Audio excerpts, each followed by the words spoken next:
So can you build a career as an actor exclusively in Boston? Well, can you build a career? It all depends, I guess, how you define career. I mean, uh, you know, I think if you're really an ambitious actor, and I mean, I'll speak very frankly. I mean, my most ambitious and most successful actors over these 10 years, with very few exceptions, have all left for New York and Los Angeles. And year by year, that is always the case. Um, but they've already, by the time they leave, the smart ones, they've already really learned something craft-wise here. Really learned something. I spent several years working at it. And they've already established a resume of credits. They develop On their stage, base here. on film, yeah, and they often they leave here already with an agent in hand, at least a local agent.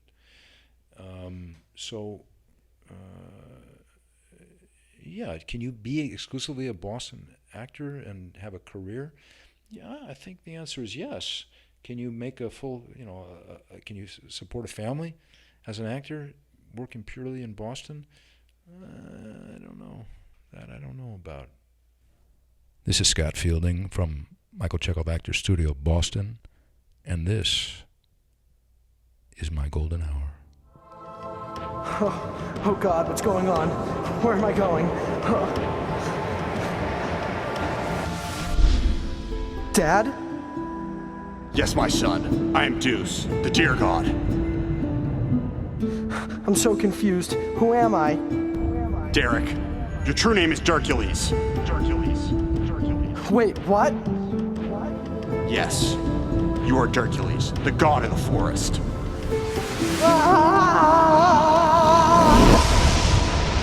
Season 5. Hosted by your favorite podcast host, Big Bochi. You already know the deal, mother. What's up?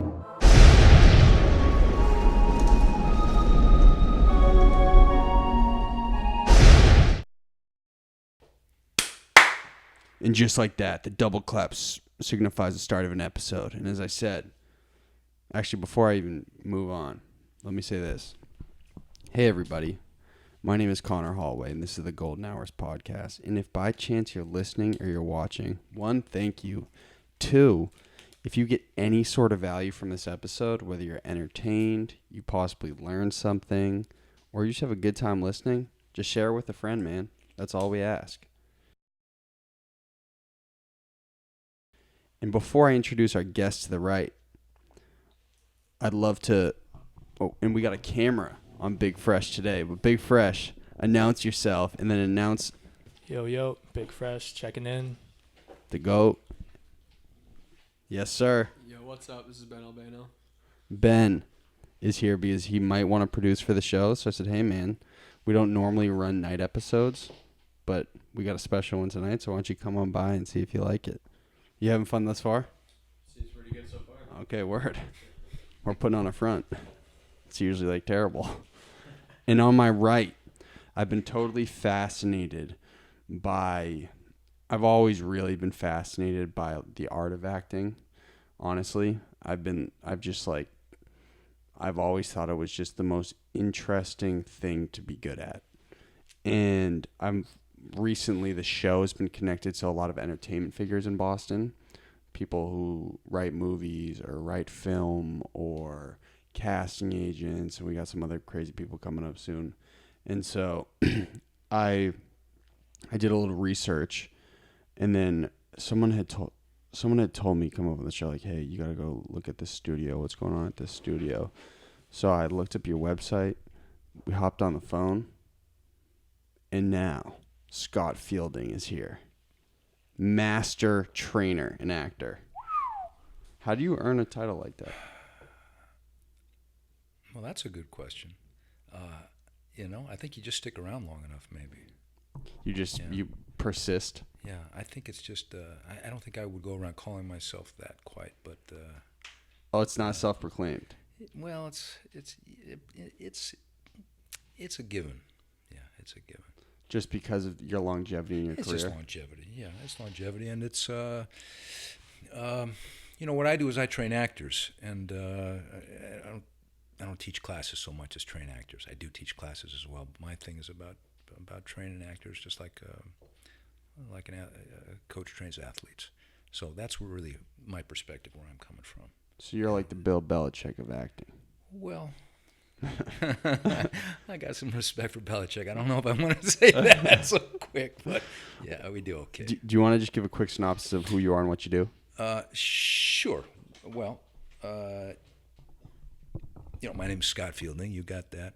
I founded and run a studio here in Boston called the Michael Chekhov Actor Studio, and people come to us who are professional actors and want to maybe get better jobs, work a little more, up their game, and people come to us who are fascinated, maybe like you, with the idea of maybe learning about acting, maybe having a career, and they start with us as beginners, and so that's primarily the mission of the studio. Outside the studio, I direct. Once in a great while, I'm an actor. You direct mostly stage productions? I've mostly directed stage productions over the years. Yeah. Years ago, I did a little film work. I started out college as a film major. Whereabouts? That was in Los Angeles, and that was so long ago. Dude, you're like 20. Dude, that was so long ago that it was pre-video. What school was this? That was Occidental College. Occidental. Okay. Yeah. Still a Los really Angeles. dope school. It is a dope school, actually, in fact. But at that time, to be a filmmaker was a very costly idea. Today, you can take this iPhone outside and Be kind Spielberg. of go to town, man. Be Spielberg. Yeah. So It's pretty wild, isn't it? it is. Technology makes a lot of things possible that were not possible years ago. That's for sure. Well, I think we've seen, that was one thing I definitely wanted to hit on. I'm glad we're already getting into it, but Yeah. like anybody can try acting now with their phone. Is that, at least anybody can entertain on a phone? Is that like reassuring for you, or is that like, damn, the art's getting degraded? Do you know what I'm saying? I never thought too much about it. People have always you gotta try. You gotta get in there and say, I want to do this, and just like with anything, and go out and give it a shot. And before there were phones, there were cameras, and before there were cameras, there was the stage, and before was the stage, there was the cave. I mean, Around the fire. that's right, exactly. So Dancing for the rain. yeah. So I mean, technology just. I guess the thing about the technology is it makes it more possible to get your work or yourself, if you're an actor, out there far more so than ever before. To get yourself seen. The access. Yeah, that's for sure. You can get out there today. But in terms of degrading the art, no, I wouldn't go that far. I'm not that bitter. So why did you initially start with film or filmmaking and then transition into more stage productions? So did it just like you had to cut a bug for it, or?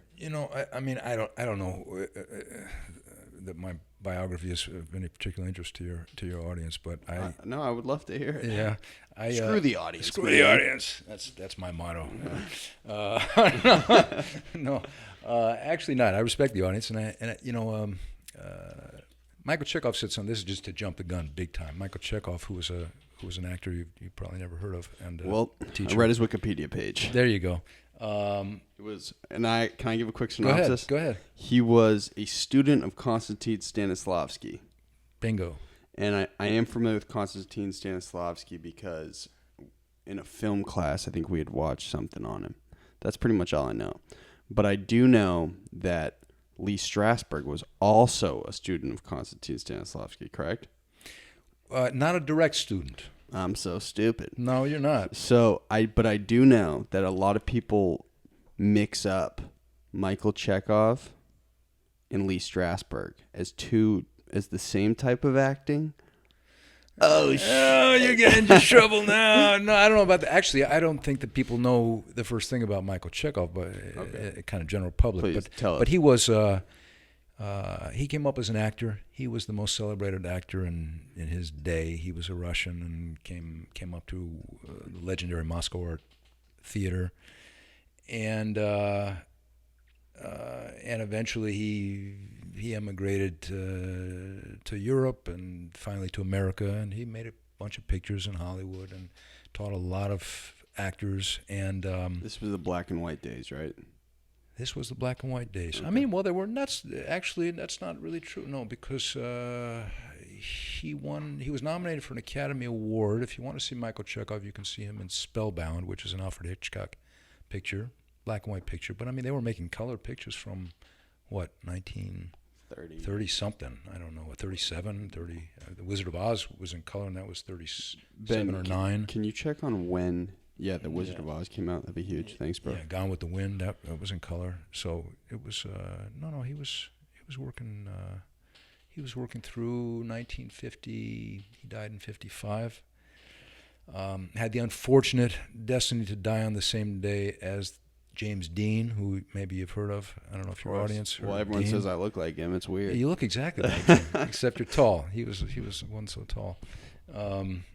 James Dean was the first like poster boy blockbuster actor that like was a heartthrob and was the face of a studio. He was definitely became a heartthrob. Died tragically young. Didn't really even come to much public attention until after his death. Happens like that a lot. That was crazy. It's crazy. But before Dean was Monty Clift and Brando.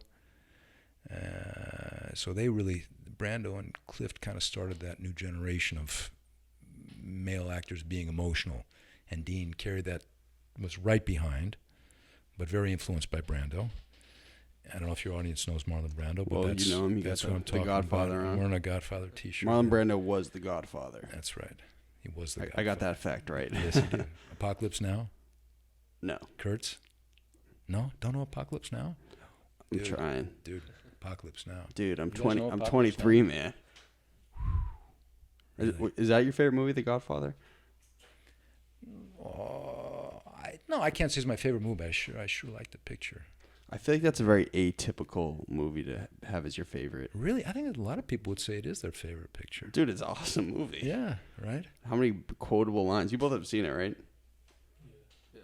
You like it? Yeah, it's dope. You don't like it? I don't know. I thought it was a little slow for me. Oh, Yeah. millennial. See, that's, no, you're not even millennial. What do they call your Gen generation? Y. Gen Y? No, we're millennials. You're not millennials. I think we're a little. No, millennials like 85 to 2000 Anyone something. in their 30s is like. Yeah. We're not millennials? No, you're not millennials, Speaking dude. of the 30s, 1939, Wizard of Oz. See, that's color. what I said. Nice. Yeah. You're a Well great done. guy. Well done. You got the job. Thank you. Okay. Okay, continue. Sorry. Where was I? Something about Chekhov. Actually, what I wanted to tell you about Chekhov was he recommended that the actor in a way dedicates his performance, each performance, to someone. And in a way, so you're always playing for that person. So every time you get on stage or every time you get in front of the camera, it's almost like the performance is for that, I don't know, it might be your best friend, it might be your acting teacher, it might be your mother, father, it might be your, it might be the guy that you from the bar, I don't know. But it personalizes the audience.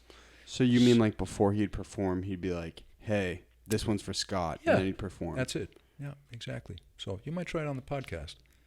Who's the podcast for each time, Well, this one's for you, man. No, thank you. Let's get it done. Let's do it. We're doing it. So you were inspired by Chekhov's early work, or? I was inspired by an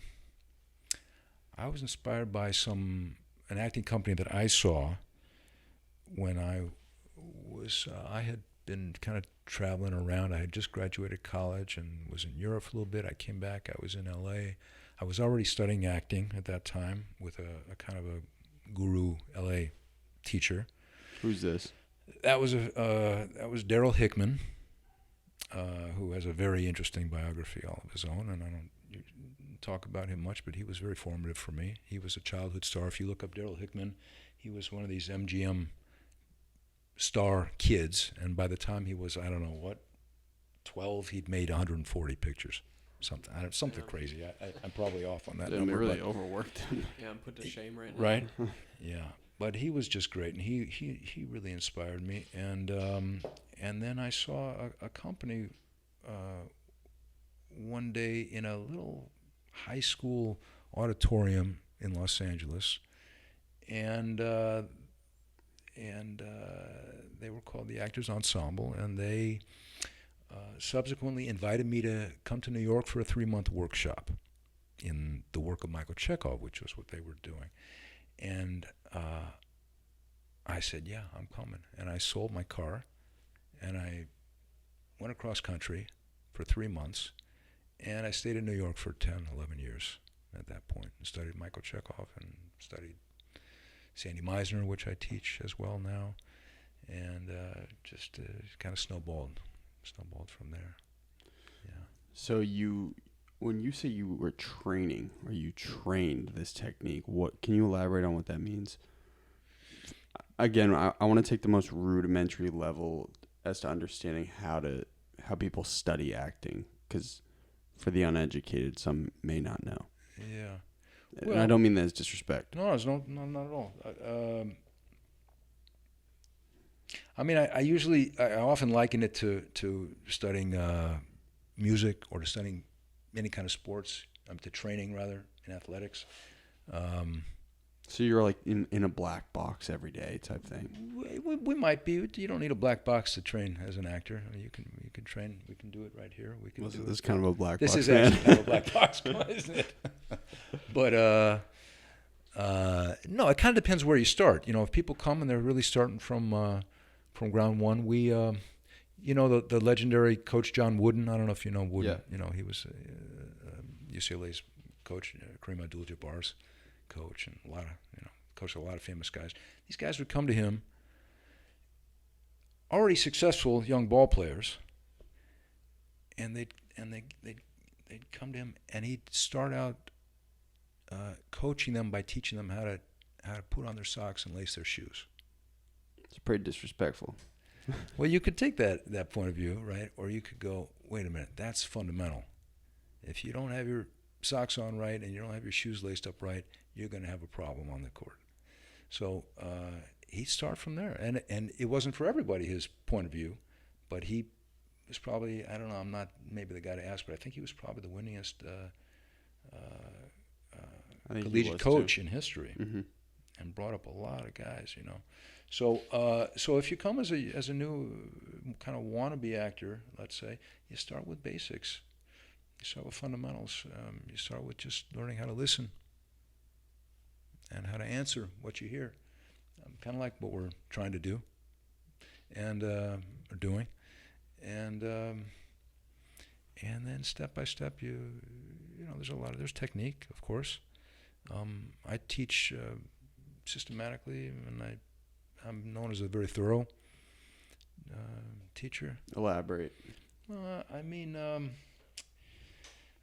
You're like very detail oriented, or detail oriented. I'm not. I challenge people. So there are teachers that you can find that that'll pat you on the back and say, "Good job." Probably my students will say they don't get a lot of that. oh, you're strict. I'm growth oriented. Okay. Yeah. I'm growth oriented. That's what the psycho coaches say. So Get your fucking shit together. yeah, no. You ever just thrown something at one of your students? Get out of my studio. No, I never did that, but I've been close. Yeah. I've been close, yeah, once in a while, but not too often. No, you know, people come that want to learn. Say it again. Huh? Like a Whiplash kind of movie. Like a Whiplash, Yeah. yeah. What a yeah. great movie, though. Right? Movie, yeah. Right? But he's a fucking animal, though. That was he's a psycho yeah. Yeah, with the exactly. drumsticks. Right? Oh my god. Yeah, hell of a performance, right? There's a guy. Who do you think was better, the coach or Miles Teller? Really close, right? Really good balance. Very good balance. But you got a guy there, J.K. Simmons, you know, who won an Academy Award for that, if I remember right. Is that right? I'm pretty sure he did for that performance. But that guy had been around. You know how long he's been around? I mean, that guy's been he was just a character actor doing his thing. Nobody knew his name. I mean, unless you were in the industry or really. Where you saw Spider-Man. Yeah, but I mean, even before that, he was, what was he, The Wire? And wasn't he The Wire? He was also in Or have I got that wrong? He was one of those prison. he was in Moonlight as well, but that was also recent. Yeah, but that was way long. Yeah. Yeah, but he'd been around a long time. That's he's really a great example of a working actor. And most actors, you don't know their names. They just work. So you're saying on the phone. Did I say that on the phone? Mm-hmm. I'm consistent. Well, what I'm saying is like you were saying. I was like, who are your favorite actors, man? And you were like, well, there's a million great actors out there that you will never know that I know that are really, really, really good. Yeah, there's a lot. Yeah, there's maybe not a million, but there's a lot. Yeah, a lot of good actors out there. It takes, to get it kind of to the point where people know your name. It's a different that's approach. A rarefied. That's just a rarefied level. I mean, you can't be an actor and be in it for fame. That's just a fool's errand. If you happen to come by fame, great. So you're training for 11 years in New York, and then probably bouncing around a lot years wise. But when do you make this Europe shift? Like when do you go to Europe and start working? I first time I worked in Europe was something like 2004. So that was already a good decade after my New York years. Okay. Yeah, and then so in between that period, I was in Chicago. I had a theater in Chicago, kind of a typical storefront Chicago theater. Chicago is a great town for theater. Great actors, wonderful working men. What does that mean, storefront theater? Storefront, it's storefront is a storefront, like where you like a retail shop space on the street. So in Chicago, there's lots and lots of these storefront spaces that people have turned into theaters, and I had such a theater, and we did a lot of good work for about 5 years. Really got on the map, and then I was invited to do some work elsewhere, and I did it elsewhere. And then this opportunity in Europe came, and I started going to Europe, and all of a sudden I found myself back and forth to Europe for a bunch of years, and working there, getting a whole different perspective on theater, especially, and then I got back to L.A. for a little while, and suddenly I found myself in Boston 10 years. So you just bounced around pretty quick. Yeah, you summed up at 20 years pretty quick, man. Yeah, right. So when you say you're working, are you a full-time performer and player like over these years, or are you crafting your own productions? Are you directing a studio space? Over these last 10 years here in Boston, I've been teaching almost exclusively, and coaching. In Europe, much more of my work was in directing and teaching as well in Europe. And during my Chicago years, I was mostly only directing. And kind of like that. So how are you able to network with people that you don't necessarily know? Is it like referral based? Like, hey, I've been operating at the studio in Chicago for the longest time, but I just got this opportunity in Europe. How does it happen? Do they hear about your work in Chicago? That particularly that came because, it's like anything else. You said network. If you know people, you get into a network, and all of a sudden something comes your way, and you say yes, and then your life turns in that direction. So I was doing my thing in Chicago, and I began to get something of a reputation as a Michael Chekhov person, which is kind of, there aren't a lot of us. Rare. Yeah, and now much more so, but back then even it was there just weren't a lot of people teaching that work, and one of my students, who was an actress in Europe, she invited me to come to direct a project there, and that just opened a door, and all of a sudden I started to get a lot of opportunities, and I said yes, and I liked being there, I liked working there, and so I spent a lot of time. Became a Serbian celebrity. Yeah, well, I wouldn't go that far. Well, I had saw someone you won a really cool award. Was it like Performance of the Year? It's okay to big yourself up once in a while, man. We had some success in Europe, and I worked in Serbia, I worked in Croatia, I worked in Slovenia, in Bosnia and Herzegovina, I worked in Macedonia. You guys ever been to these countries? You know these places? Go. Me neither. Not that part of Europe. Never left Boston, man. Really? Is that true? I've left, but I've never been to Europe. You've been out of state? I have. Not in a long time, though. Yeah. Well, like you said, you're 3? Mm-hmm. Yeah. Well, I like to work hard, man. yeah, working hard is good. Work hard's great. Yeah, it's really good. But I mean, so is having some perspective. So, at some point, I tell my students, get out there, man, see the world. Talk to people. Talk to people. Get off that phone. Dude, I cannot tell you how often I say that to people. What is Get off the phone, especially for an actor. You got to get off the phone. You see, you leave class, you get on a train, and everybody, you see everybody's got their face on the phone, right? An actor has to be out with the world, with their eyes, with their ears, especially. An actor has to be an observer, and if all you're observing is the screen,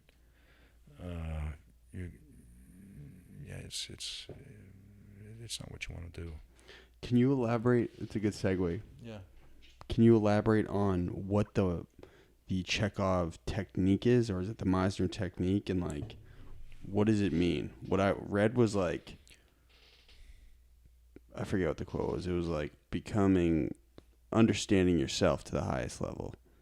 Or is that totally brain dead? A little brain dead. Totally brain dead. Yeah, okay. a little brain dead, but I like it. Okay. Can I steal it? Please. Be plastered on the wall. Does it sound good? Understanding yourself to the highest level.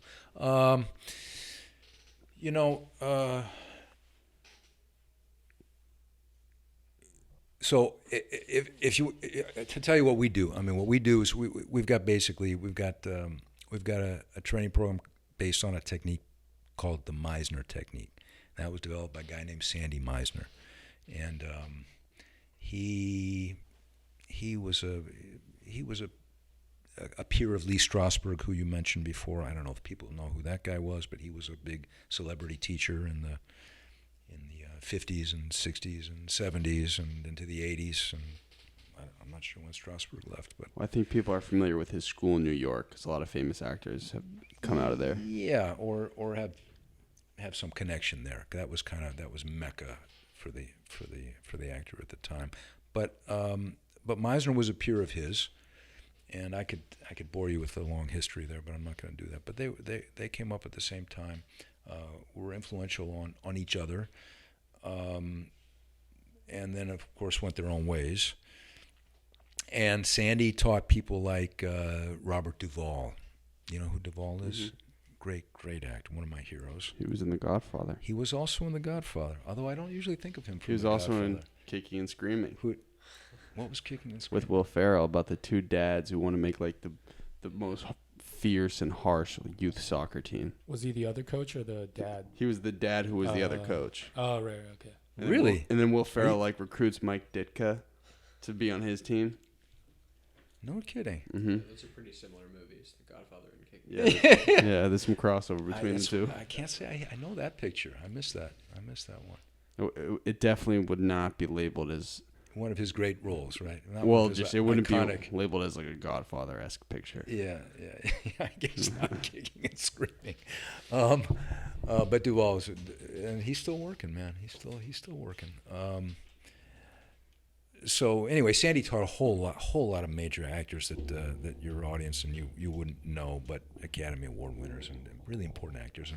And today, Meisner as a technique has really very much surpassed Strasberg's what's known as the method as a much more attractive way for actors to work and to approach their craft. I'm thinking of Sam Rockwell, who won an Academy Award last year. He came up as a Meisner actor, same studio that I graduated from in the early 90s. I know Amy Schumer. Yeah, that's it, right? What can I tell you? Meisner. Meisner Meisner starts with a very simple exercise for actors. Maybe that's interesting for your people to hear about. It's kind of a game. It's based on the principle of repetition. And so I might say to you, I don't know, you're wearing a gray shirt, and then your job is to repeat what you hear. You're wearing a gray shirt. You're wearing a gray shirt. You're wearing a gray shirt. You're wearing a gray shirt. You better watch that mouth. You're wearing a gray shirt. You see, so he's already an actor. So he's being funny here. That's good. But that's the seed of a whole 2-year training. Sometimes people hear something about Meisner and they think that's the whole story, and it's only the first little step, that kind of an exercise. And it's very systematic, and it builds kind of brick by brick, and it's kind of week by week. It's like we're putting more weight on the bar. The challenge is always going up. You just always have to. It's like it's either more volume or more load every single week. So just like for the first 2 weeks of your training, you would go back and forth like that. For the first kind of 4 weeks of the training, that's what we do. A lot of that, but it's built up very systematically, not quite so freely as we just quick did it.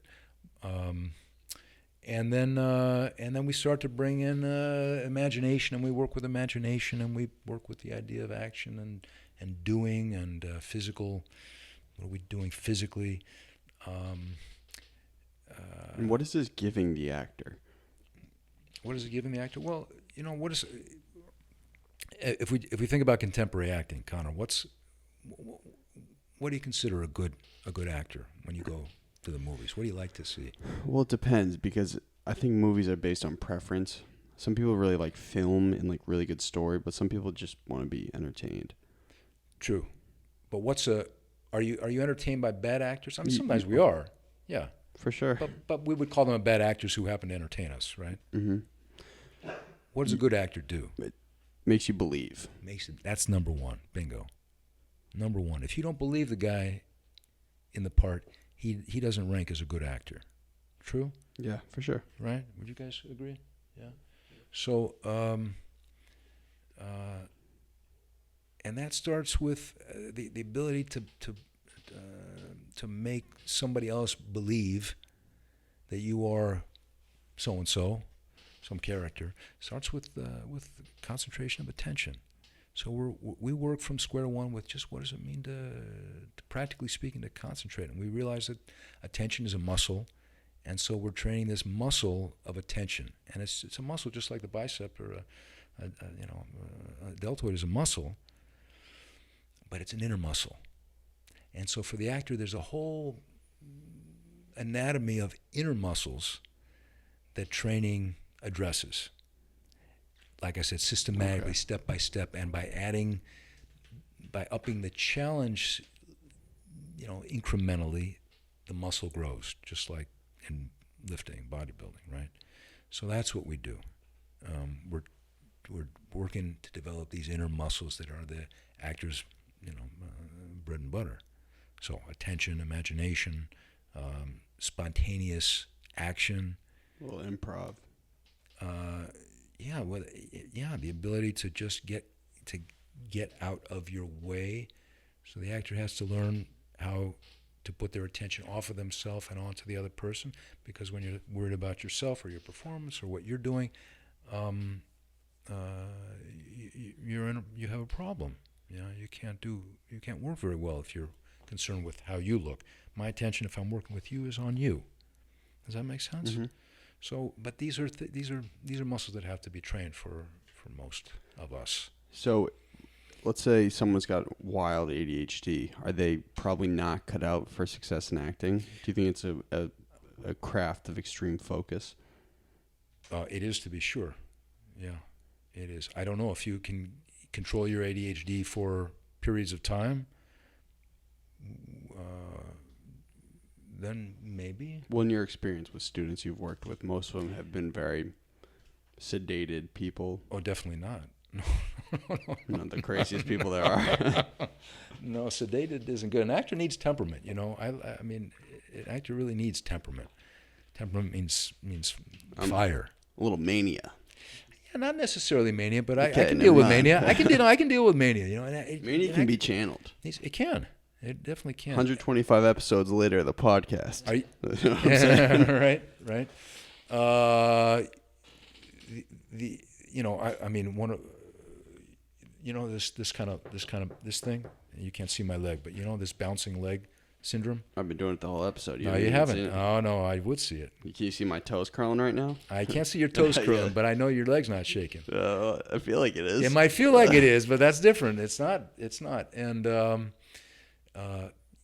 people are not sedate. The whole culture is the opposite. I mean, maybe in a way we're sedated. We're kind of numb. There's a lot of numbness. I think I used the wrong word. I mean, they've just had the ability to channel a deeper focus. Your most successful students. You have to be able to focus. There's no two ways about it. And we're talking about and we're training what you said called focus. I would call it attention or concentration of attention from day one. For day one. I mean, just think about it. If you're going to work on a stage, you've got to go out in front of a public that, I mean, there are small stages and big stages, but a big stage can be several hundred or more people out there. And you're under the lights, and you've got all these eyes on you, and you've got to be able to carry yourself believably through the act of imagination and live in another world. If you're on a movie set or film set, you've got a crew looking at you. You've got lights. You've got potentially a lot of money on the line. And if you don't have the ability to focus, you'll certainly never work much or again. You have to remember what to say. You have to know where to go. You have to be able to, in a way, lose yourself in the work in a creative way. So focus is absolutely key, absolutely imperative. I think when you say lose yourself in the work, Yeah. a lot of people associate that with a method acting or like the rudimentary understanding of a method actor. Because I think when you guys have heard of method actors, are you familiar with Heath Ledger? I'm sure. I think a lot of people think, oh my God, these method actors literally, they forget who they are and they change entirely. Yeah. Is that also applicable from the method, losing yourself, as to the Chekhov technique? You know, here's what I'd say about that. First of all, they've been debating what is the quote, the method, or what is method acting. They've been debating that since the 50s and earlier.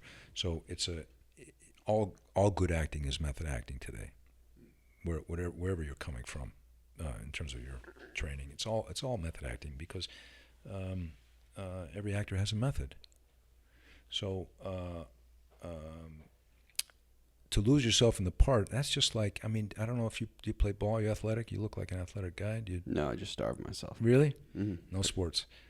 Celery stick a week. But really? No way, not And true. a little teaspoon of water. A true vegan. Yeah, exactly. But you know, it's a flow experience. Maybe when you're doing it, when the cast is going really well, I suppose you've had some that go really well, and it just flows. Time goes by. All of a sudden, an hour is gone. You're like, where did that go? Where, I don't know where I was, but that was a great effing interview. That's a flow state, right? Mm-hmm. That's all I mean by lose yourself. Any genuinely creative work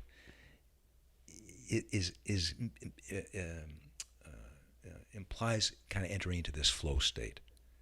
So, and that just has to do with getting your attention off of yourself, Dropping back to your focus. inhibitions. Yeah, but when your attention is off yourself, your inhibitions are dropped. Think about it, right? When are we inhibited? We're inhibited when we think somebody's watching. You're not in the shower soaping yourself up, inhibited about how you scrub yourself, right? Unless you got creepy neighbors. That's right, unless you have creepy neighbors who you're wondering, or maybe somebody's looking at you. Then you're inhibited. Yeah, it's like, Mr. Smith, why are you peeking through the windows? Exactly, right? Get out of here, dog. I told Right. you to leave yesterday. There you go. You've been here all night. What's your deal, man? Throw that bastard out. Exactly.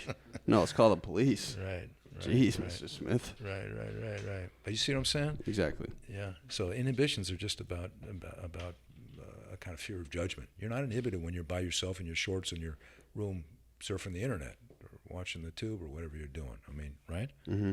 Yeah. But somebody walks in the room, all of a sudden you get self-conscious. Maybe. So have you always been more introspective than other people you've been around in understanding human behavior? Like, have you always kind of just had a sense where, like, okay, I feel like I'm kind of emotionally intelligent? Well, I've never thought of myself as emotionally intelligent. You gotta start giving yourself some compliments, man. Huh? It's okay. Yeah, Like, I've never been book smart. I Yeah. haven't, but I've always understand kind of why people behave the way they behave. you know, I've always been a people watcher, and I've always been kind of quiet in a crowd, typically speaking.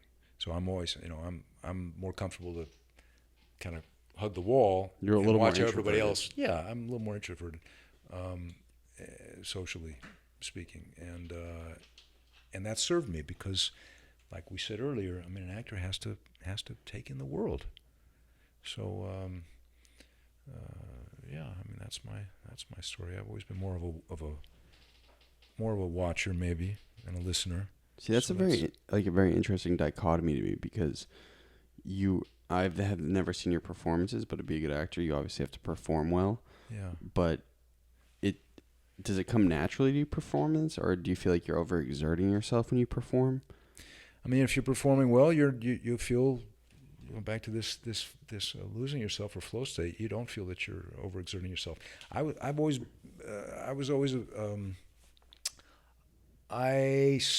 Let's say suffered from this inhibition of being judged.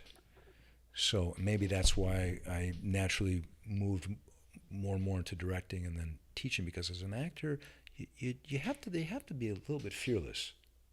And I can be a little bit, and more than a little bit fearless, but I was always someone who just, an actor wants to please, which is okay, but it's also a problem. I can't create as long as I'm about pleasing. My job as an actor is to create. If it happens to please you, what I'm creating, great. That's the right attitude. You understand? Again, just like a ball player. I mean, if you're playing ball, your attitude is the winning attitude is to play ball. Not think about how you need to be good to please somebody else while you're playing ball.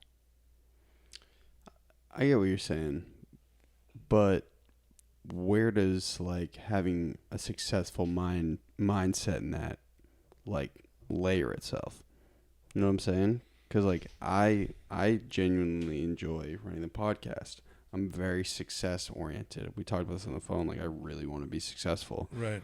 But it's when I'm operating, I'm thinking of like, what are the best things I can do to be successful today? Does this make sense? It does. As an actor, but are you thinking about those in the moment that you're of the doing? I mean, that's kind of what you're intending for your day, and that's what you're planning for your day. But when you're not sitting here right now trying to be successful. You're actually just exercising the plan. Exactly. And the ambition, in a way, right? Yeah. If you were sitting here trying to be yeah. successful at this interview, I suppose you'd be like, dude, are you a freak? I might be. Yeah. This is the weirdest thing I've ever been in. What's this random warehouse we're in? That's right. Does that make sense? Yeah, I understand. Yeah. So, do you feel like you've achieved all your goals on an acting level, or do you have a lot you still got to do? I don't have acting goals because that's really not that's not really where I'm focused at all. Coaching goals, though. Yeah, my goals are. In this sense, I'm a simple guy. I'm interested in. I like working with actors, and I like working with actors specifically to make them better actors.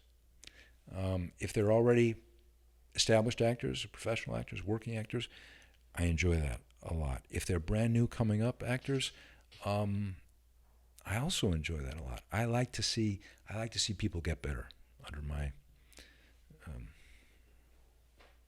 mentorship. I don't know, under my coaching. I like to see people. I get off on that actually. That's why most of what we do through the studio is set up as training programs. We do some kind of short-term stuff during the course of the season, 6 or 8 week kind of classes. But mostly what I do are these year programs. And I've got people that have been with me for 6, 7, 8. I got people that have been with me since I got here, which is 10 years. And for me, there's just a true, genuine satisfaction in watching people grow over time. People need time to grow. Again, if you're going to get good at playing the piano and you never played the piano, Gotta practice. you need time. If you're going to get good as a ball player and you never played ball, you need time. And it's just the same with acting. And I think, that's really where a lot of people, I think, get into trouble, or they have some illusion about acting, that they can, acting, it seems like anybody can just do it because, well, you're just using your body, your personality, and whatever. But it's mostly a kind of an illusion. Actors, good actors, have put in a lot of time to become good actors under, most cases. Questions from the gallery? Listen, Big Fresh has got haymakers for questions. Really? Give me a haymaker. I don't mean to Throw put it the at me. pressure on you, Putting the baby. pressure I'm just starting to get loose, Big Fresh. Come on now. Now's about the time. I guess so. Like as a coach or a teacher, Yeah. what percentage of your students are coming to you just being like, "Hey, I just want to learn to be an actor," and then what other percentage is coming to you with like a specific role in mind, or maybe they've already been cast something, they want to kind of perfect that, Sharpen role. their skills. Yeah. I mean, most of the people that come to the studio are people who want to learn to act, or just want to get better. And that's distinct from what you're, I think, asking me, which is just about coaching. So coaching is like, I don't know, you got cast as Hamlet, or you got cast in some picture, some movie, and you want some help developing the role, preparing the part. That's coaching. So Okay. we'll work one-on-one for that. That's not a classroom kind of or a studio kind of a thing. So I'll do that with people on a one-on-one basis. But in terms of the main training function of the studio, no, people are in an environment where there's, I don't know, anywhere from 8 to 16 actors at various levels, and we're in a training mindset. And are they all just screaming at each other? Are they what? Are they just screaming at each other? Like, you got a gray shirt on. No, you got a gray shirt on. Yeah. Why don't you come down and I would take love a look to. one night? We don't take observers in, but maybe we'll make an exception and let you come down one night. Well, the way you and say look. studio, it seems like this is like mystical place. Like Really? Crazy stuff's going on. Really? Man. Yeah, it's not mystical. It's not crazy, but it's it gets a little excitable sometimes. Yeah. People are screaming at each other sometimes. Let's go. Yeah, absolutely. At what point did you? Well, you have a question, Ben? Yeah, sure, I got one. Go ahead. Yeah, so what would you say the biggest misconception would be as an actor or learning to act well? People who come to you, obviously you have a lot of people coming through there, I would assume. What would be the biggest misconception just in acting in general? I guess I was trying to say it before. I don't know if I finished it or not. Is that anybody can do it in a couple of weeks or a couple of months, and for me that's the biggest misconception. That whole attitude just fails to pay. It sounds, I don't know, strange to say it like that, but it just fails to respect actually the craft and the art of acting.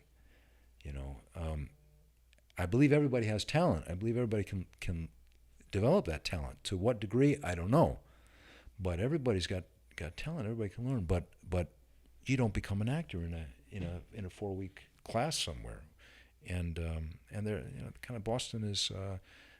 There's a lot of that goes on here. There's a lot of folks that just want to come in and do a 4-week or a 6-week class and go out and act, and power to them. I wish everybody well, but I think it's a misconception to think that you don't have to work damn hard over time to get good at it. Put in the It's work. like anything, you know, like anything. Are you doing a better job casting today than you were a year and a half ago? How much? It's a rhetorical question, really, because I know you are. Well, we started 1 year ago today. Okay. Today. Happy anniversary. Thank you. Congratulations. Well, I had a co-host. Thanks for bringing it up, man. What's Go your ahead. deal, dude? Talk about it, man. Well, yeah, of course. It's just repetition, Yeah. like anything. Right. I think one thing I'm learning is, and it kind of sounds like it's totally applicable to acting too, is just like you got to be crazy disciplined, man. Dude, I mean, that's the key right there. You just said it. See, and that's why when we talked on the phone, I said, I believe you will be the successful guy that you want to be, because you've got that discipline. And that's, I gave probably a 20-minute lecture the other night on my new Meisner class, which is everybody signed on for a year, so to speak, now. So we're going to work together for a year. And it was our third class, and I said, okay, here's what we need to talk about. We need to talk about the C word. Ooh. It's not that C word. Okay. Commitment Commitment. and discipline. Like, I don't usually use the D word because it sounds somehow, that's a hard word for people. So Discipline? I don't want to scare people with that word. But so I talk about commitment, but it's the same thing. It's just two sides of the same coin. And you've got the discipline, and it's just like, I mean, I saw you just how you got me onto the cast here, and you were super professional and super disciplined. You texted me, on time in 3-4 days, everything just by Thank you. kind of just really the right attitude. And that discipline, man, that discipline will serve you no matter what you're going to do. That's the key to success, isn't it? I mean, What is your definition of discipline? Because it varies person Does to it? person, for sure. yeah. What I think it is like you do the stuff that sucks. Like you do what sucks when you really don't want to do it. Because then when you do want to do it, it's way easier. In its most simple form. Yeah. Yeah, well, for sure. I guess that's where the rubber meets the road on discipline. I mean, discipline, if it was easy, it wouldn't really take any discipline. Yeah, exactly. But it's, I think discipline is about having a commitment and standing by a commitment to walk the path that's going to take you where you want to get, and doing what you have to do on a daily basis, sometimes on a minute to minute basis, depending on what that ambition is. Doing what you have to do, come rain or shine, unconditionally. Yeah, it means standing by your word. But you give your word to yourself, right? I mean, it's always, just to talk again about the acting, it's always a bit of astonishing to me. People will come sometimes, and they'll sign on, and they'll, expend some energy to get there, and they'll pay some money to be there, and then you see, but they're not actually holding up their end. Just coming through the door and paying the money. That's the easy part. Actually, the hard part is finding the discipline to come prepared, to do your, call it homework or whatever. The discipline is, the discipline is getting into the gym when you got a cold, or when you pull the muscle, and when You when ran it's out of snowing celery sticks. When you ran out of celery sticks, celery juice. No, not the juice. No, not the Too much juice. sugar is Right. just a stick. Right. So no. Anyway, I think that's a key. You hit the key word right there. Discipline, man. No discipline, no success. Pretty simple. Okay, quick segue. Yeah. So, Sammy Spielberg. Sammy Actually, Spielberg? Abu, will you edit this or Sammy Spielberg? Who's Sammy Spielberg? We'll send it to Sammy, Steven? and we'll give you Reebok tomorrow. Yeah. We have an editor. We have another editor who's a young, aspiring editor. He's a great kid. And so sometimes we ship footage to him. And so, listen, we'll probably cut this up as a clip. So, you've kind of already hit on it, but for success in acting, I mean, you're exercising it like it's a sport. Do you need a base level talent, or is it something that you can, if you put in the hours, you can become good at over time? I cannot tell you the numbers of people. Well, I don't want to exaggerate. I probably could tell you the numbers of people if I could remember back to everyone. But it's always a wonderful, shocking surprise when people who started out sometime in the past with no evident talent whatsoever, and of course I don't tell them that because you don't want to hear that, but of course there are people that you go, there's just no evident talent. But you know what? If they bring the discipline and the commitment, backed up by the ambition to get better, and they do that for a couple or 3, 4, 5, sometimes years, all of a sudden one day it's like, holy crap, where did you come from? And it's a beautiful thing to see, and I have seen it repeatedly. So what I'm saying by that is we've all got talent. Some people, their talent is really obvious, and other people, their talent is very latent. It's hidden. The thing is, what are you going to do to develop it? There's plenty of talented actors out there who never make it because they don't have the discipline to develop the talent, and they're lazy. I mean, Michael Jordan would say he was definitely not the most talented guy, right? He was, what did he play in high school? I mean, he was like... How many times have you guys heard that analogy? But Michael Jordan did not make the JV team. But come on, but it's a good analogy, right? I mean, he had talent, but he didn't have... But it's always... Darrell Hickman, who I mentioned before, my teacher, used to talk about Fred Astaire. You don't know who Fred Astaire was, but he was a huge star of his day, great dancer, great singer-dancer, actor, huge star of the 30s. And Darrell had worked with Fred Astaire. He's a legend. You can look him up one day.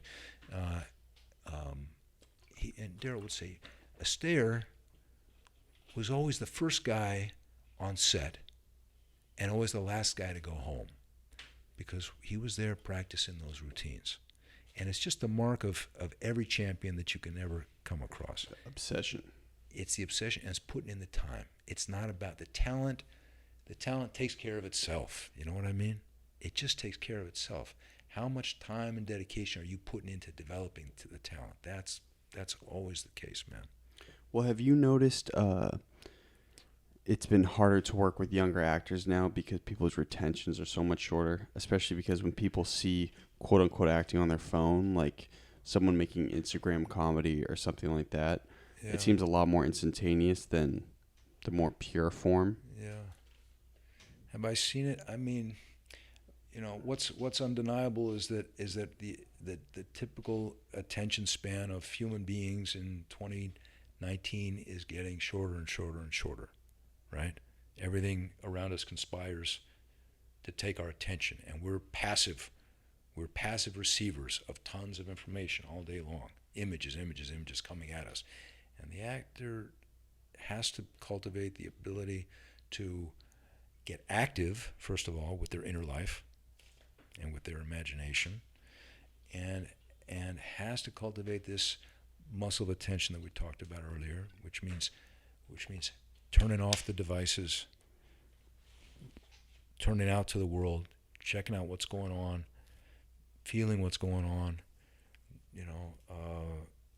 and that's it is harder today. It is harder today, I would say, but it's always the thing, because those are muscles, and we're not born with those muscles. We're born with flabby muscles. Babies don't have strong muscles, and you get out and you. It's because they got to be strict about their diet. Yeah, but every time you lift that bottle up, you the bicep grows a little bit, right? But I mean, like, it's like, baby, why are you not on the celery stick diet? Yeah, it's mama's fault. Mama's giving the baby. Because mom doesn't have the discipline either. What's her deal? So, couple quick questions. Yeah. One, at what point did you realize you had to be entrepreneurial as an actor? Like, you had to understand business, because you've been running your own studio now for, 8 years? Well, this is our 10th year. Congrats. Here. That's dope. And as I said, I had a theater in Chicago for half a dozen years. At what point do you realize you have to be entrepreneurial? I mean, when you say entrepreneurial, you mean exactly what? I mean, one, have hustle, Yeah. the ability to keep going, persist. Yeah. Two, understand the business logistics, because you run your own business. You do.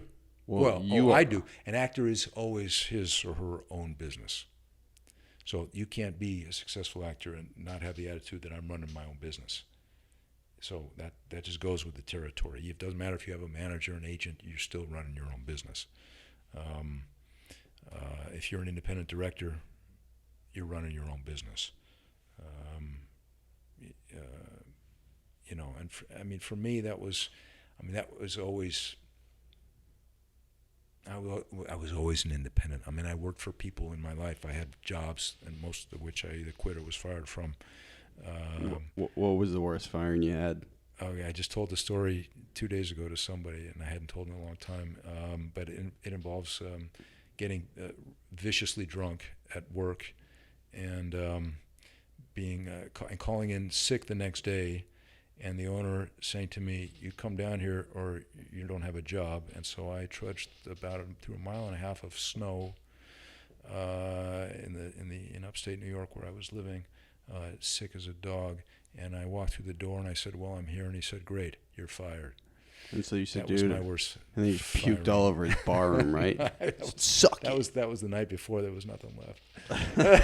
Jeez. That was my worst. That was a very personal story I just told you. I've been fired before too, man. Yeah, congratulations. I think everyone should have multiple firing experiences in their life because it builds character. Yeah, I support it. You guys ever been fired? I caught a bad one once. Yeah? What happened to you? Well, he didn't fire me directly after this, but me and my friends we were doing landscaping for a health club, and I won't name the health club, but we were literally just like, they tasked us with cleaning up this camp that the health club was attached to, and it was the beginning of the summer, so they were like, "Okay, go clean up all the pine needles and all the leaves." So we had leaf blowers, right? And we were just messing around. The campsite was clean. I thought it'd be hilarious to stick my leaf blower down my friend's pants. And so the boss came and witnessed this happen, and he goes, "What are you doing, man?" And we're like, "Oh, shit." So He fired you for that? well, 2 days later, he was like, For putting the blower down your friend's pants? Yes. I think I would have fired myself too. Like, really? what type of lunatics and creeps do I have working for me? Oh, man, that's a harsh story, man. How old are you? 19. Oh, come on. What's going on at the actor's studio, man? This type of behavior is not happening, right? No, I don't support that firing at all. Yeah, no, I feel like you got a bad. if you have a leaf blower, like somebody's got to do it. You know, that just comes with the job. It's inevitable. Yeah, totally. I mean, yeah. Oh, okay. Yeah. I didn't at the time. I didn't know. You know what I'm saying? come Okay. on. What? So you wouldn't do it again? No shot. Really? That's. I got fired, man. I was broke. That's good. Wear it like a badge, man. That's good. You should get your patch right there. Dude, you wouldn't be able to see the code. I'd have so many patches. You look like you're part of a biker gang. Right. I feel like you could fit in a biker gang pretty well. Really? Have you ever played like a biker part? I played a couple of tough guys, let's say. Yeah, I'm too small to be a biker. Bikers are big. You know? Action scene, like fights. On stage, not on stage. You ever catch any really bad injuries acting? You know, I don't want to make it like I've done. Again, as an actor, I have pretty limited resume as an actor because I really moved very quickly into directing. That was really what I was doing for a long time, and then into teaching for a long time now. So I got plenty of experience, but that's not where I've been. What I've been about for the last 20 some years now, basically. You're the Belichick. Yeah, something like that. So okay. I'm still thinking about the lawnmower. That's the lawn blower. That's. I feel like that's story. pretty justified reason to fire someone. Really? Where are you from, man? How is that a justified I reason? I feel like, in like a normal scenario that wouldn't be like very justified, but I feel like if you're working around kids all day, That's a then good point. that might. Well, I will be honest. We were prepping the camp, so the kids had not ushered There were into no the kids area. there. Okay, then. Dude, it was two dudes in the middle of the woods who should have been cleaning up a campsite, and I stuck a leaf blower down my friend's pants to give him a virtual BJ. 'Cause Where's it the was like, harm, dude, man? what are you doing? Dude. It was just like ridiculous. Dude, if I had a lawn blower right now with me, I'd stick it down your pants, okay? And I would probably say, dude, this episode is over, man. We got to get out of this warehouse. We've been here too long. Okay, couple final questions for you. That really concerns me. What did this we back to this generation thing. So you and your friends always used to just do the leaf blower in the pants. I'm serious. Today I would. I mean, what is the problem with? I don't get it. That is such a like that you. It's so hard. How can you think that you were in the wrong to have done that? I'm really kind of blown away clearly that you can actually think that the dude was right in firing you. I feel like it was justified. Because why? Because he wasn't paying me to give my friend a blowski with the. But I the mean, leaf it's not like blower. you spent the whole morning with the thing in your friend's pants, right? Well, I gave a quick synopsis of the story. You don't know that. Well, okay. Maybe What you if left we were- out the important what if we were part. out there for hours? That's a different story. Okay. Right. The campsite was clean. Yeah, then this episode is definitely over. I just want to say that. So real quick question, tying this whole thing to Go ahead. Boston. Go ahead. There's been a big bump in. We had the Patriots Day writer Dave Wedgeup. He wrote Boston Strong, which was adapted to Patriots Day, which was that big Mark Wahlberg movie. Yeah. And he was like, I think Boston will turn into like a solid Series B entertainment city. It will never be New York or LA. It doesn't have the infrastructure.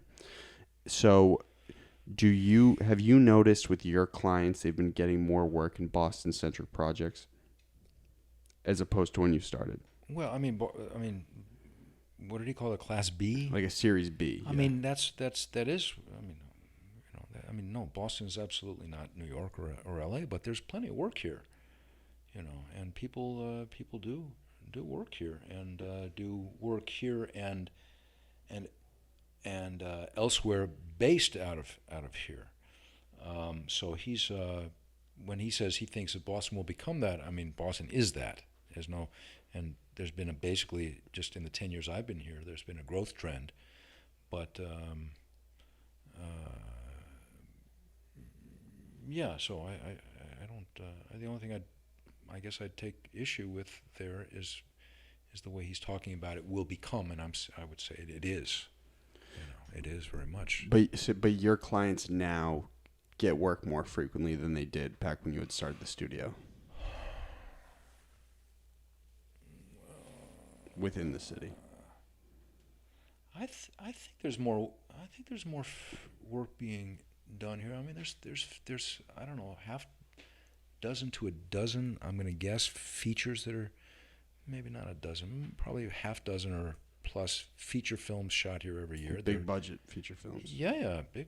Yeah, and there are series that are shot here, and there's lots of independent stuff going on here. There's a huge independent circuit of filmmakers and young filmmakers looking to get on the map here. There's all these universities that've got film programs here. I mean, it's if you ask me, I'd say Boston's a pretty good place for a young actor to be learning the craft of acting or the craft of filmmaking if you're a filmmaker. There's far worse places than Boston to be. Yeah, sure. So can you build a career as an actor exclusively in Boston? Well, can you build a career? It all depends, I guess, how you define career. I mean,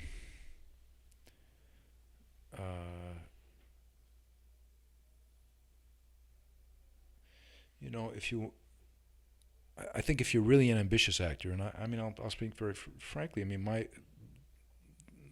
my most ambitious and most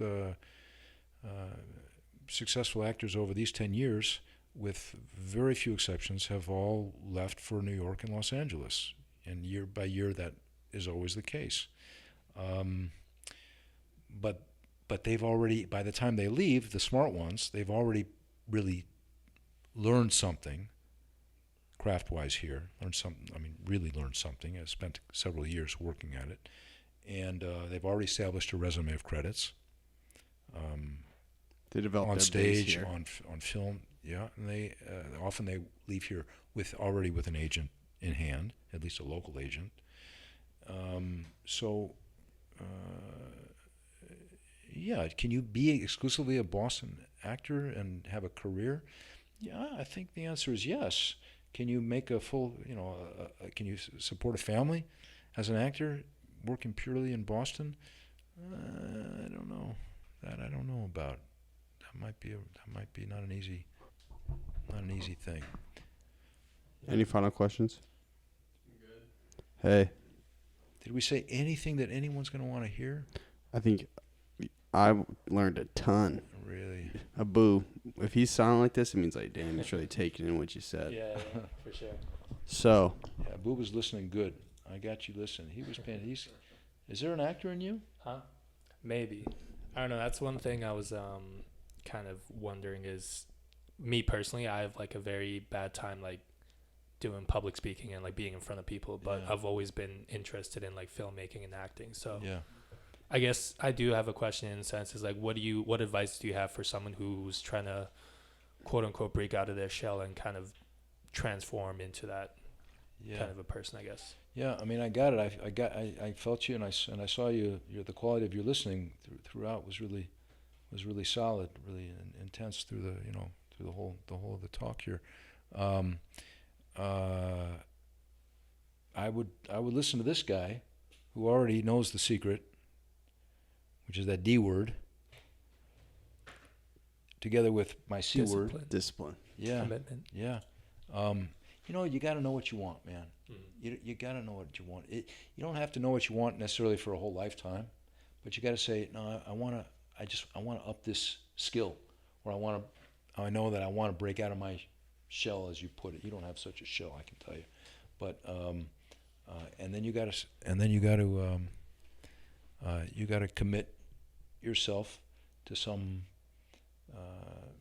to making some real effort. You find yourself the best people to work with. That's always a smart thing to do. That can help you to get what you want, whatever it is that you want. Right. If you're in business, you hook up with good business people. If you want to be a chef, you find somebody who knows how to cook. I mean, Are there exercises though, like quick exercises you could do to make yourself more extroverted? Well, you can run naked down the street With a leaf blower. with a leaf blower. That might make you more extroverted. I don't teach people to be looking for some friends. Looking for some yeah, friends. that's gonna get you a certain kind of friend you may not want. I don't know. It depends the neighborhood you're in, man.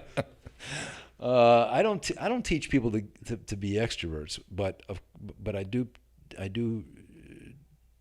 teach or train people to become more to allow them their vulnerability to come more forward, to be more open to other people, because an actor has to be. Are they quick exercises? The quick exercises that I start with people is, we talked about a lot of really actually important things. I don't know if we articulated them so smartly or not, but first exercises have to do with taking your eyes off the phone and paying attention to the world, and the world of nature, human nature, literally, the plant world, the animal world. Open yourself to life. Get out of Boston at some point. See the world. I'm never leaving. I'm never leaving Boston. I don't mean for good. I just mean for a day trip, maybe. We'll go back to the campsite. Yeah, go back to the campsite. See, maybe you can look up your old boss. Yeah. Yeah, but no, I'd say just make a decision to just go for whatever it is that you want to go for, and then do whatever you can for some period of time, and go for it. And find good people to work with. They're a good, in every field there are good people out there. Boston, I'll tell you what I really love about Boston. There's just so many people are actually awesomely. First of all, there's just a lot of smart people here. And in relation to the rest of the country, you mean? Well, Yeah, I mean, I got, I've had studio. I worked in L.A., I worked in Chicago, I worked in New York, I worked in Europe. I'm in Boston here 10 years. Carved a great niche for yourself, man. I got people that are studying with me. Just this year, I got two attorneys. I got a therapist. I got a Harvard scientist, and they're all studying acting for a year with me. And others. I mean, they're just the first ones that came to mind. Really smart, accomplished people in other fields, scientific fields actually, right, or social science fields, who just feel that they want to do more. They want to. Some of them want to be more extroverted, but they want to be actors. I don't work with people who don't want to be actors. I mean, that's who I work with, and I love that about this city, man. People come, they're powerful folks with fervor. With fervor, they got fervor. They got brains. They got ambition. And there's a lot of open heart here, and that's great. Bring your heart, man. Bring your heart to the world. That's what I'd say. This is Scott Fielding from Michael Chekhov Actor Studio, Boston, and that was my golden hour. Perfectly executed. That was great. Huh? Yeah, you killed it. It was perfect. Well, it was right on the money. Dude, you throw that challenge at me, I got to do something.